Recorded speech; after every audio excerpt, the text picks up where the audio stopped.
We are continuing our quest to compile the list of the greatest African football players of all time by position. Our last project was on the goalkeeping position. Today, we are looking at the top 5 African greatest right backs of all time.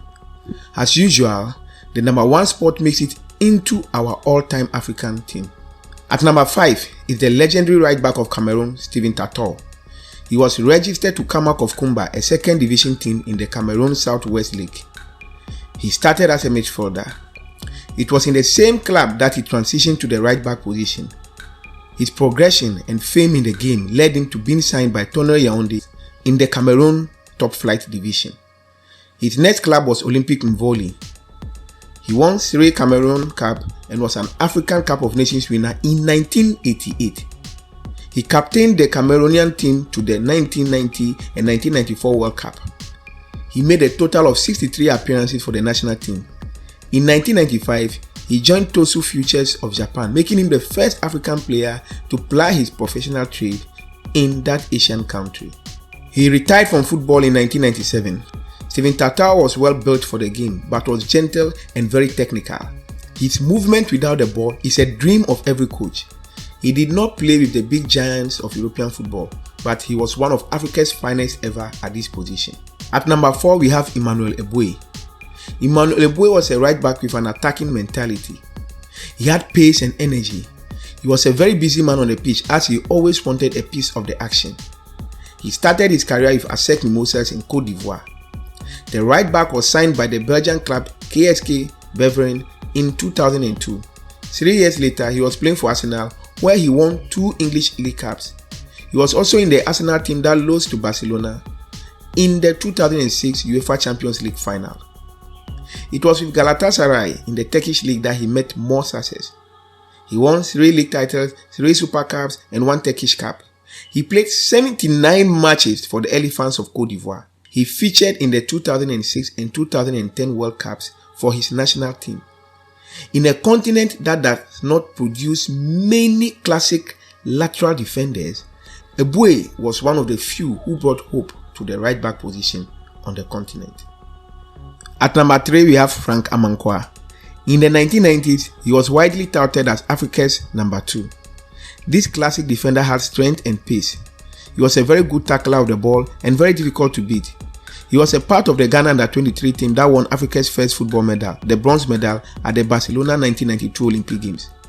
One of his strongest attributes was his ability to throw the ball like a stone. With him, throw-ins were like set pieces as he was very dangerous with this aspect of the game. He started playing with Kumapim Stars but played most of his career with the famous Asante Kotoko club of Ghana.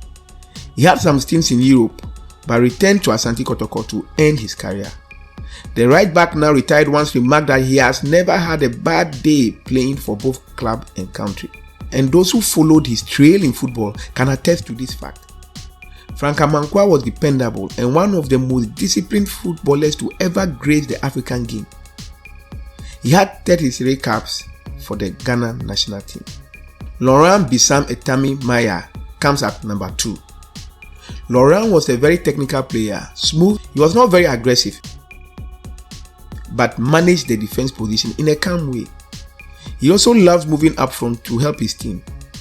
He started his professional career in Spain, playing for Utrera, Sevilla, Levante, and Mallorca. He won the Spanish Super Cup with Mallorca in 1998, and as usual, the big giants of Europe were lacking. He ended up with Arsenal in the year 2000. His 6-year stay with Arsenal was fruitful as he won 2 Premiership titles, 3 FA Cups, and 2 FA Community Shield. Laurent was a member of the Arsenal Invincibles that went unbeaten in the Premiership during the 2003-2004 season. He moved to Portsmouth and was a part of the squad that won the FA Cup in 2007-2008 season. Laurent eventually ended up with Cordoba and retired in 2010. He also had a very good record with the Cameroon national team. He won the gold medal at the Olympic Games in the year 2000 and also won 2 African Cup of Nations titles. In his prime, Laurent was one of the best right backs in the world. Before we reveal our number 1, here are some honorable mentions. Basil Akakwami, Jeremy Njitab, Ahmed Fati. The greatest African right back player of all time is still active, and that is Serge Aurier. Serge Aurier is the combination of all the right backs mentioned in this video, and he's certainly the best dribbler among them all. Serge Aurier is a fighter at defense and very energetic. It is a beauty to watch him make runs at the opponent's territory. He is a player who defends well and gives bite to his team's attacking threat. He started his professional career with Lens in the French League. He went on to play for Toulouse and was shortlisted for the French Ligue 1 Player of the Season in the 2013-2014 season. Paris Saint-Germain subsequently snatched him after his impressive display at the 2014 FIFA World Cup in Brazil. With PSG, he won 2 French League titles, 3 French League Cups, 3 Coupe de France, and 3 Champions trophies. He moved on to Tottenham and helped his team to the Champions League final, where they were beaten by Liverpool. He has so far featured in 69 appearances for Côte d'Ivoire national team and won the African Cup of Nations in 2015. He featured in the CAF Team of the Year in 2015, 2016, 2018 and 2019. He is still actively playing football as at the year of 2021, and he has done more than enough to be the best African right back of all time on the continent of Africa. Thank you very much for watching, and remember to subscribe, like and comment on the video.